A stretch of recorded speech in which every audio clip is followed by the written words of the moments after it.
Haleluya, selamat pagi saudara-saudara yang diberkati Tuhan. Kita jumpa lagi dalam doa pagi. Sebelum kita membaca firman Allah, kita berdoa dulu. Bapa di sorga, Bapa dalam nama Tuhan Yesus, kami bersyukur pagi hari ini Bapa, karena kemurahan Tuhan, kebaikan Tuhan, kami lagi boleh bangun pagi hari ini dengan tubuh yang sehat. Tuhan, sebelum kami masuk di hari yang baru, kami rindu untuk mendengarkan firman-Mu. Biar firman ini boleh menjadi kekuatan, boleh menjadi penuntun hidup kami di sepanjang hari ini. Urapi kami semua Bapa, urapi jemaat-jemaat yang mendengarkan, urapi hamba-Mu. Dalam nama Yesus, haleluya, amin, haleluya. Puji Tuhan. Saudara-saudara, selamat pagi. Firman Allah pada pagi hari ini saya ambil dari Injil Yohanes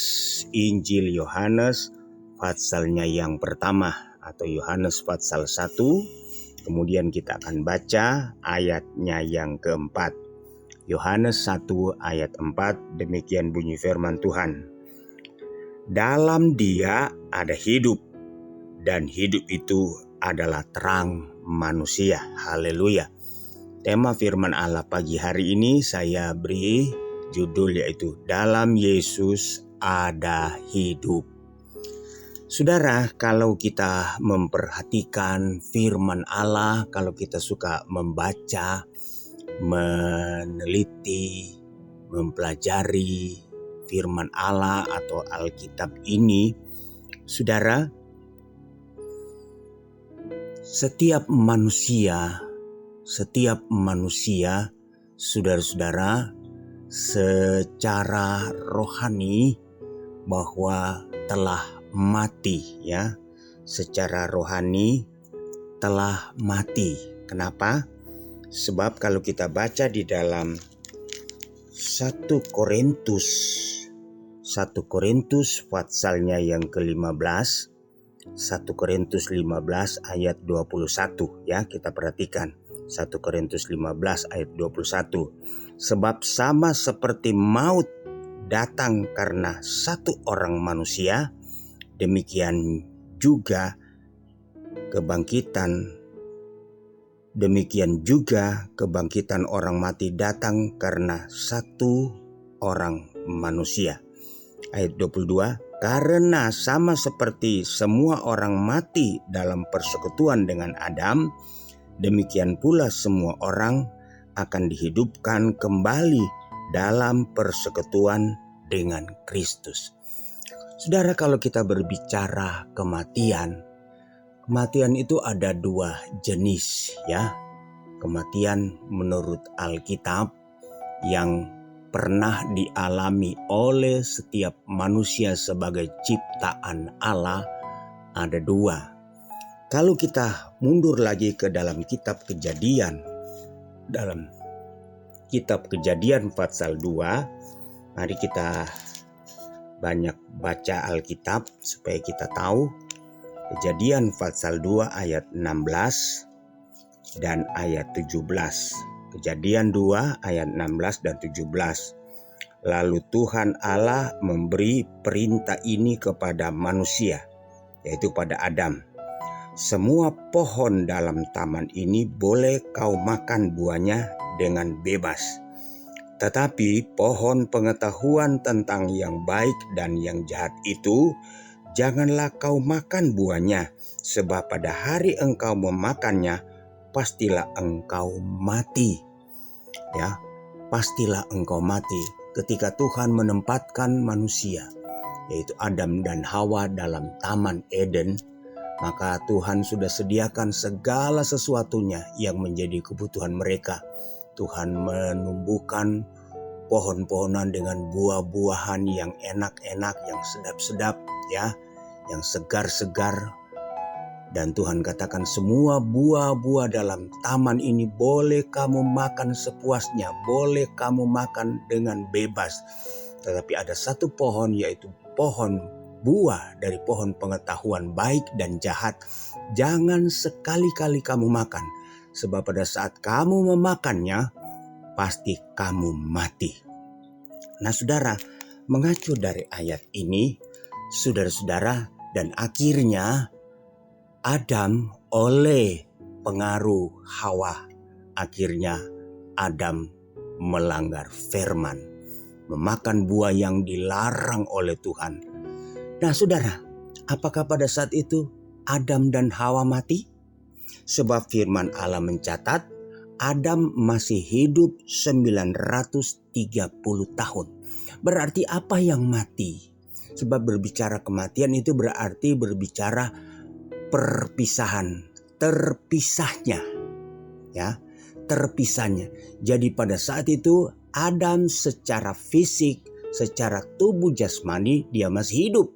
Tetapi Adam telah mengalami kematian rohani. Artinya dia terpisah dari hadirat Allah. Mati.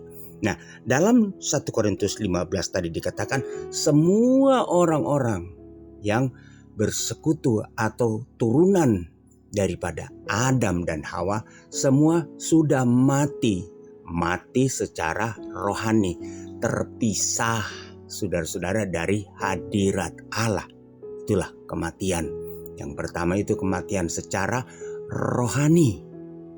Tetapi firman Allah katakan dalam Korintus tadi, oleh persekutuan dengan Kristus maka kita kembali dihidupkan. Sebab itu dalam ayat pokok tadi dikatakan dalam dia ini huruf besar yaitu Yesus, ada hidup. Dalam dia ada hidup. Dalam Yesus kita dihidupkan kembali. Jadi dalam Yesus kita dipulihkan kembali, yang tadinya kita terpisah dari Allah, yang tadinya kita tercerai, terpisah dari Tuhan. Di dalam Yesus kita dihidupkan kembali. Di dalam Yesus kita dipulihkan kembali.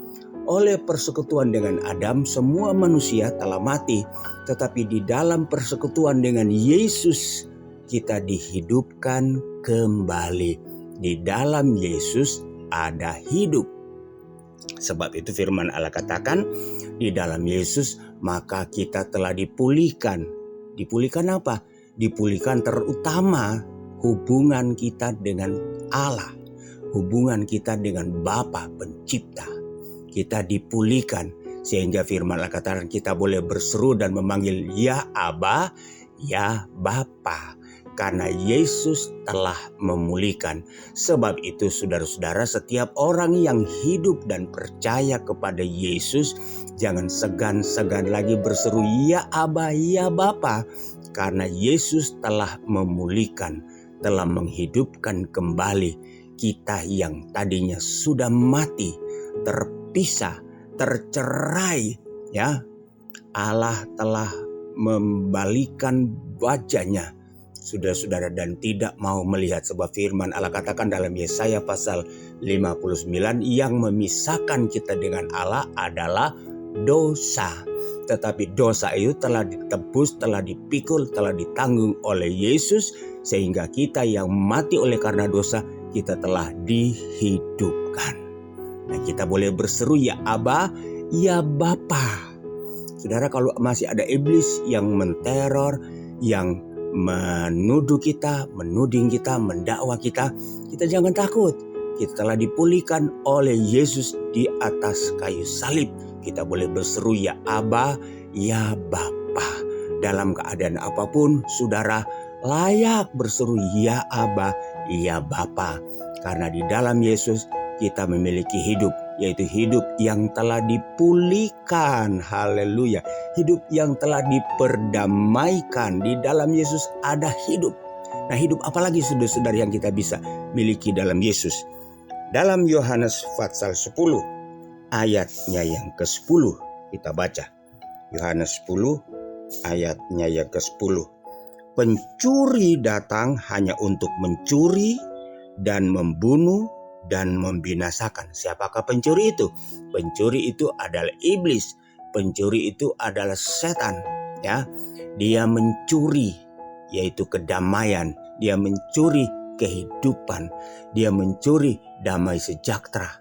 Pencuri itu datang hanya mencuri, Ya, dia hanya datang untuk membunuh dan membinasakan, mematikan.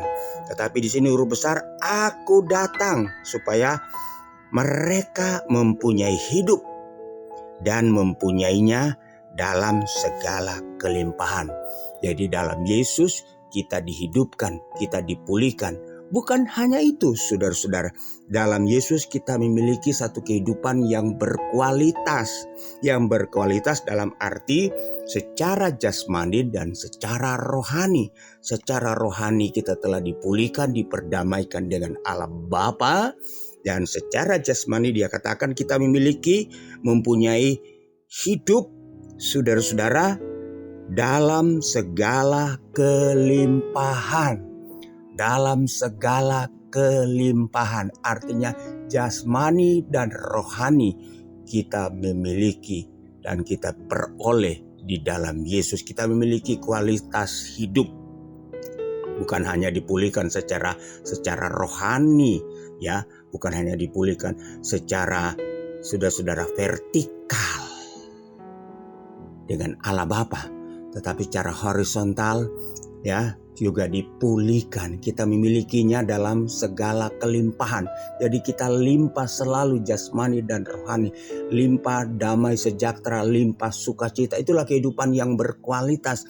Kita miliki kehidupan yang berkualitas, yaitu hidup dalam segala kelimpahan. Di dalam siapa? Di dalam Yesus.